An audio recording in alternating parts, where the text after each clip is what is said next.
പുതിയൊരു വീഡിയോയിലേക്ക് എല്ലാവർക്കും സ്വാഗതം. വീഡിയോ ആദ്യമായിട്ട് കാണുകയാണെങ്കിൽ ഒന്ന് സബ്സ്ക്രൈബ് ചെയ്യണേ. ഇന്നത്തെ വീഡിയോയിൽ ഞാൻ എങ്ങനെയാണ് ചിക്കൻ സ്റ്റൂ ഉണ്ടാക്കുന്നതെന്ന് നോക്കാം. ഇത് പാത്രം സ്റ്റൗവിൽ വെച്ചതിന് ശേഷം ചൂടായതിനു ശേഷം വെളിച്ചെണ്ണയാണ് ഒഴിച്ചത്.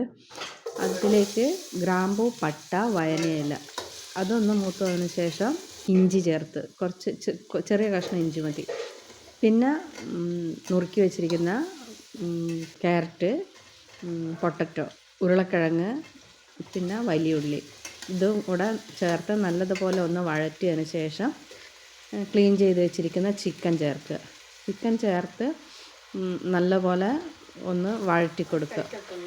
അത് ചിക്കൻ്റെ കളറൊന്ന് മാറിയതിന് ശേഷം അതിൽ നിന്ന് ഉരുളക്കിഴങ്ങ് മാറ്റി വെക്കുക. കാരണം ചിക്കൻ വെക്കുമ്പോൾ ഉരുളക്കിഴങ്ങിന് ഇപ്പം പകുതി വെന്തിട്ടുണ്ട്, അപ്പോൾ അത് വെന്തടിഞ്ഞു പോവും.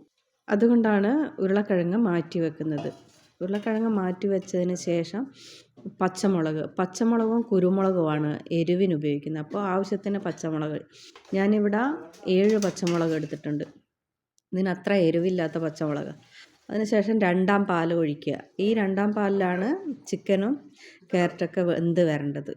അതിനനുസരിച്ച് വെള്ളം ചേർത്ത് രണ്ടാം പാലിൽ ചിക്കൻ വേവിച്ചെടുക്കുക.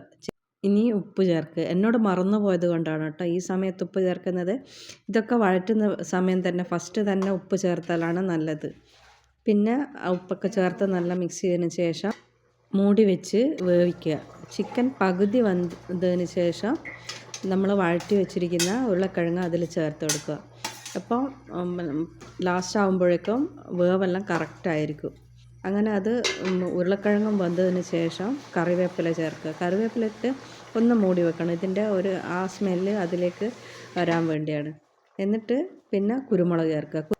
വെള്ള കുരുമുളകാണ് നല്ലത്, എന്നാൽ വെള്ള കളറിൽ കിട്ടും. ഇത് കറുത്ത കുരുമുളകാകുമ്പോൾ കളറൊന്ന് മാറും. അതുകൊണ്ടാണ് ഞാൻ ലാസ്റ്റ് ചേർത്തത്. അതിന് ശേഷം ഒന്നാം പാൽ ചേർത്ത് അത് കഴിഞ്ഞാൽ തിളയ്ക്കേണ്ട ആവശ്യമില്ല. ഒന്ന് ചൂടായതിന് ശേഷം നല്ല അടിപൊളി ടേസ്റ്റുള്ള ചിക്കൻ സ്റ്റൂ റെഡി. ഇത് പെട്ടെന്ന് ഉണ്ടാക്കിയെടുക്കാൻ പറ്റും. ലാസ്റ്റ് ഇത്തിരി കറിവേപ്പിലയും പച്ച വെളിച്ചെണ്ണയും ചേർക്കുക. നല്ല ഇതിൽ കശുവണ്ടി അണ്ടിപ്പരിപ്പ് അരച്ച് ചേർത്താൽ അതിൽ നല്ല ടേസ്റ്റാണ്. നല്ല അടിപൊളി ടേസ്റ്റുള്ള ചിക്കൻ സ്റ്റൂ റെഡിയായി. എല്ലാവരും ഒന്ന് ട്രൈ ചെയ്ത് നോക്കണം കേട്ടോ. ഉപ്പിടാൻ മറന്നു പോയത് കൊണ്ട് ഞാനൊന്ന് പേടിച്ചു കേട്ടോ.